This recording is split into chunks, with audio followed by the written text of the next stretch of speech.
태풍은 태평양 연안 국가들을 매년 공포에 떨게 하는 무시무시한 존재지만 이름은 의외로 반대의 이미지를 지녔다. 한국이 제출한 나비, 개미, 제비, 나리, 너구리, 장미, 고니, 수달, 메기, 노루 등은 주로 아름답고 부드러운 동식물의 이름이다.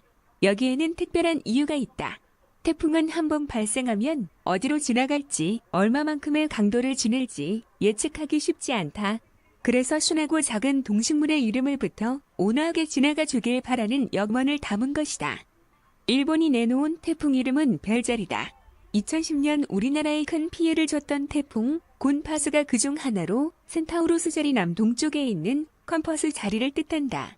중국은 신화나 전설 속 이름을 붙은 것이 눈에 띈다. 일조에 속한 태풍 우쿵은 손오공을 뜻하며 위투는 전설 속의 오토끼를 의미한다. 그 밖에 독특한 이름으로는 채찍줄을 의미하는 필리핀의 하구핏 우유 푸딩이란 뜻의 마카오가는 버빙카 등이 있다. 북한은 우리나라와 비슷하게 기러기, 소나무, 도라지, 버들, 갈매기, 봉선화, 매미 등 동식물 이름을 제출했다. 이 가운데 2003년 발생했던 태풍 매미는 1904년 한국 기상관측 역사상 가장 거센 바람을 몰고 와 132명이 죽거나 실종됐고 1975명의 이재민을 발생시킨 무서운 태풍이었다. 맨 처음 태풍의 이름을 붙인 이는 1900년대 초 오스트레일리아의 예보관 클레멘트 렉이었다. 태풍은 일주일 이상 지속될 수 있고 같은 지역에 동시에 하나 이상의 태풍이 있을 수 있기 때문에 태풍 예보를 혼동하지 않으려 한 것이다. 그는 난폭한 폭풍에 평소 자신이 싫어하는 정치인이나 사람의 이름을 붙였다. 태풍이 공식적인 이름을 갖게 된 건 제2차 세계대전 이후다. 태평양에서 발생하는 열대폭풍을 감시하던 미 공군과 해군은 보고 싶은 부인이나 애인의 이름을 붙이곤 했다. 시간이 흐르면서 여성차별 논란이 일자 1978년부터는 여성과 남성 이름을 번갈아 사용하게 됐다.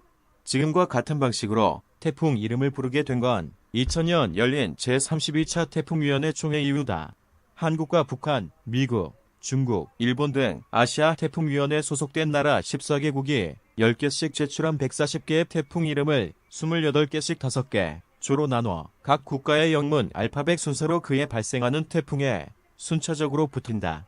140개를 모두 사용하고 나면 다시 일반으로 돌아온다. 태풍은 보통 한 해 30여 개쯤 발생하므로 모두 사용되려면 4에서 5년가량이 걸린다. 태풍의 이름은 인간에 끼친 피해 결과에 따라 운명이 갈린다.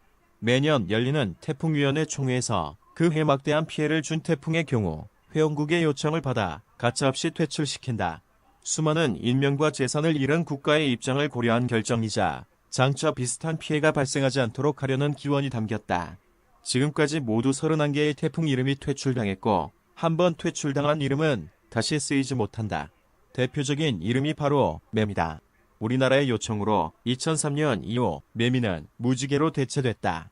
그에 발생한 태풍, 수달 또한 미크로네시아의 요청으로 미리네로 개명했으며 2005년 발생한 태풍, 나비는 일본의 요청으로 독수리로 바뀌었다.